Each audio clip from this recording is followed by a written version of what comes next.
Hi, my name is Jessica and I'm going to be doing an appendicular skeleton bone video. So if you look here at our skeleton, first I'm going to show you the pectoral girdle. And I'm going to start with the clavicle, which is right here. The acromial end is here, near the acromion, and then the sternal end is here, near the sternum. Next we're going to go to the scapula. Now I'm going to start with the coracoid process. The coracoid process is right here. Next, the subscapular fossa. The subscapular fossa is right here. Okay. Next, the glenoid cavity. The glenoid cavity is right here. Right here, in here. Okay, next we are going to the spine. So I'm going to turn him around. The spine is right here. And then the acromion is right here. Then the supraspinous fossa, which is right here. Infraspinous fossa is here. Then the sternoclavicular joint is right here. Right here. Okay, then we have the acromioclavicular joint, which is right here. Right here. Next we're going to the arm. And so we're going to start with the humerus, which is here. And then the head of the humerus, which is here. Then the greater tubercle, which is right here. And the lesser tubercle, which is right here. This point right here. Okay. Then we're going to the deltoid tuberosity. So the deltoid tuberosity is right here. And then the medial epicondyle, which is right here. Right here.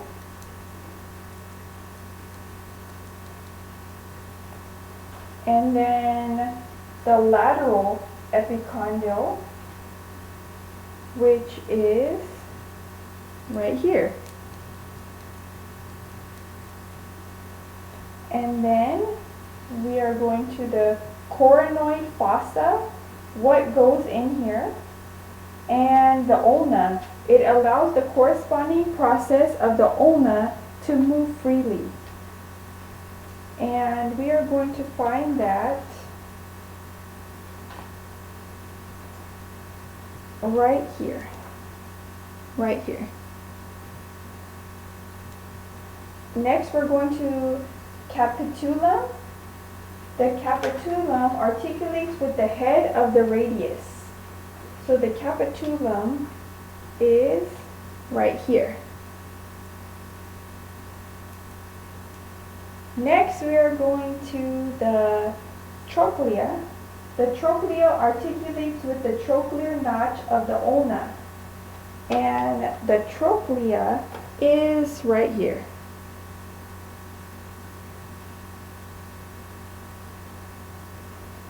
Next we have the olecranon fossa. What goes in here? The humerus, the olecranon fossa receives the olecranon process of the ulna when the elbow is flexed. So that you will see right here, right here, right here. Okay, now we're going on to the carpus. And that is the wrist. It's made up of 8 bones. We're going to start from the proximal row. We're going to go lateral to medial. We're going to start with the scaphoid. Then we're going to go to the lunate. Then we're going to go to the triquetral. Then we're going to go to the pisiform. Next, we're going to the distal row, down here, underneath, and we're going lateral to medial. We're gonna start with the trapezium, then the trapezoid, then the capitate, then the hamate. Which bones form the wrist joint with what forearm bone? The scaphoid, the lunate carpals joined by the radius. And then which bone forms a joint with the pollex? The trapezium forms a joint with the pollex, which is the thumb. So then we're going to point out the metacarpals, which are here, and then the phalanges, which are the fingers. So metacarpals, phalanges. Now I'm going to do the pelvic girdle, and we're going to start, these are the coxal bones. They include the ilium, ischium, pubis, and they are fused during development of the skeleton together to form the coxal bone. So here is the ilium, here is the ischium, and here is the pubis. Okay, we're going to start with the acetabolum, which is right here, and then the pubis symphysis is right here, and the obturator foramen is this right here, this hole right here, and then the iliac crest. The iliac crest is right here. This is the iliac crest. Then the anterior superior iliac spine is right here, right here, right here. And then the iliac fossa is here. And then the greater sciatic notch, to turn him around, and that is right here. And then the ischial spine is right here. And then the ischial tuberosity is right here. Okay, so now we're going on to the femur, which is here. And we're going to start with the head of the femur. So I'm going to turn him around so we can see the head a little bit better.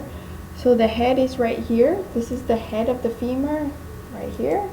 Next we have the greater trochanter, which is right here. And the lesser trochanter, which is here. So the greater trochanter, lesser trochanter. Next we have the adductor tubercles.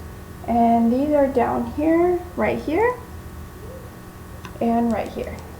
And then we have the medial epicondyle, which is here and here.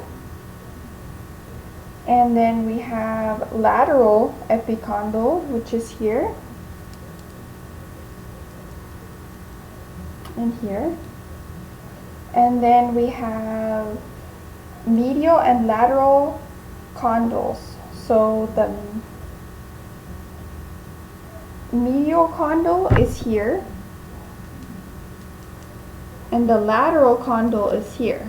So the medial condyle is here, and the lateral condyle is here. Next we have the patella. The patella is the kneecap. So right here. Okay, now we're going to go on to the tibia. So let's move on. Okay. And we are going to start with the medial and lateral condyles. So the medial and lateral condyles are here.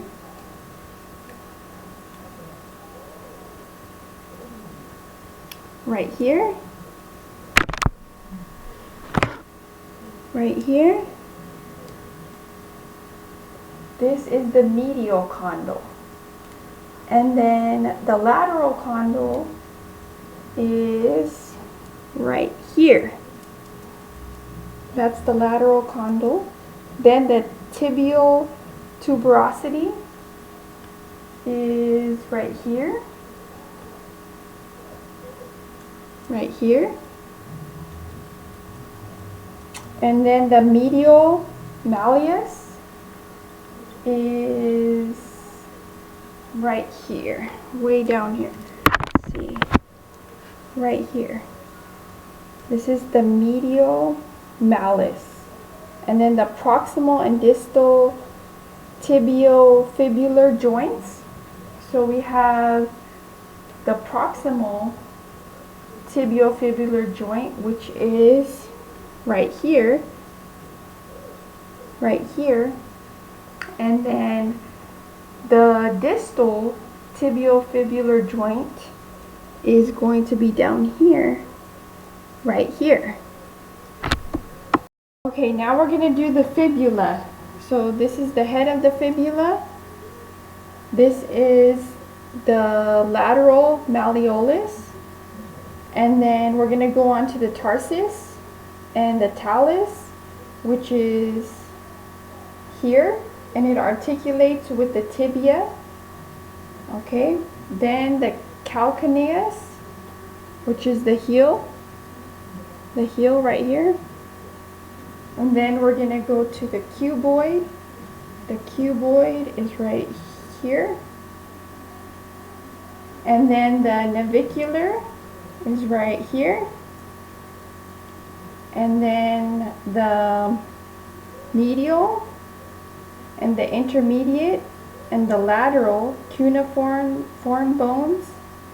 And then this is the metatarsus and the phalanges and the hallux, which is the big toe.